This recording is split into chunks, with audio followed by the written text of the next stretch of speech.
אנחנו בעצם ממשיכים בנושא שאנחנו מתעסקים בו גם בגן.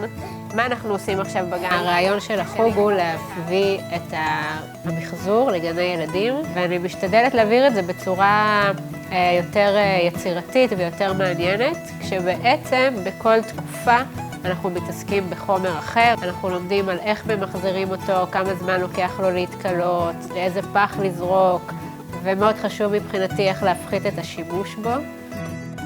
יש לכם פה גליל שכבר מסומנים עליו קווים. מה שצריך לעשות בשלב ראשון זה פשוט לגזור על הקווים. מה אתם חושבים שזה יהיה? המקור, בדיוק. אחד הערכים המוספים שהחוג של רוני הביא לגן שלנו זה שימוש בכל מה שנמצא מסביבנו. אנחנו פחות ופחות קנינו חומרים בגן, ואנחנו בעצמנו בתור צוות למדנו להשתמש במה שקיים ומה שמביאים לנו. כל דבר אלמה ישר אומרת, מה פתאום לזרוק, חייבים למחזר. נגמר נייר טואלט בשירותים, לוקחים את הגליל, מביאים לי לשים בסלסלה של הגלילים. מחזור צץ כל יום, בוא נגיד ככה. כל אחד יכול לבחור אם הוא רוצה מקור אדום או צהוב, אבל אני מראה איך עושים. הבאתי בדים, אמרנו שזה משאריות, אתם זוכרים? זה לא בד חדש שקניתי במיוחד, זה שאריות שכל מיני אנשים מביאים לי. הם גם אומרים לי מה אפשר לעשות מכל מיני דברים, זה בכלל מושרש להם. הרבה מיומנויות שהילדים מתרגלים בחוג, כמו מיומנויות של מוטוריקה עדינה וסבלנות שצריך לתהליך של עבודה. לפעמים יש עבודות שדרוש להם הרבה יותר ממפגש אחד, ואז הילדים צריכים גם לחכות בסבלנות ולראות שיש דברים שלוקח להם זמן להתאבות.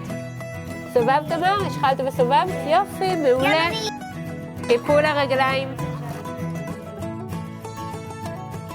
אלמה שלי מאוד מאוד אוהבת אותה, ומזכירה אותה הרבה בבית. לעבוד איתה. לעבוד איתי, ומה עוד כיף לך בחוג? אני אוהבת יצירה. לפעמים כשרוני מגיעה אני לא מאמינה שהילדים יהיו מסוגלים לעשות את מה שהיא מצפה מהם, והסבלנות שלה והיכולת שלה לעבוד עם כל ילד ככה בנפרד, זה מדהים, ובסוף הם מגיעים לתוצאות מדהימות. לא סתם, אלא דברים עם מחשבה. את המקל שמחובר לראש, מלפפים מסביב למקל, בדיוק. את זה. אנחנו ניקח 3 נוצות שבחרנו ביד, ובאותו חלק בטוסיק, אנחנו ניקח ואנחנו נכניס את הנוצות בתוך אותו חור.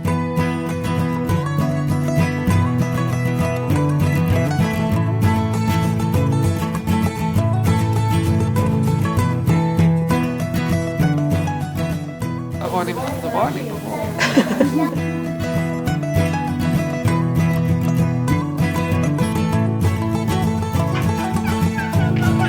למה חשוב למחזר? זה פחות זבל ויותר נקי בעולם. אוי, נהדרת. תודה.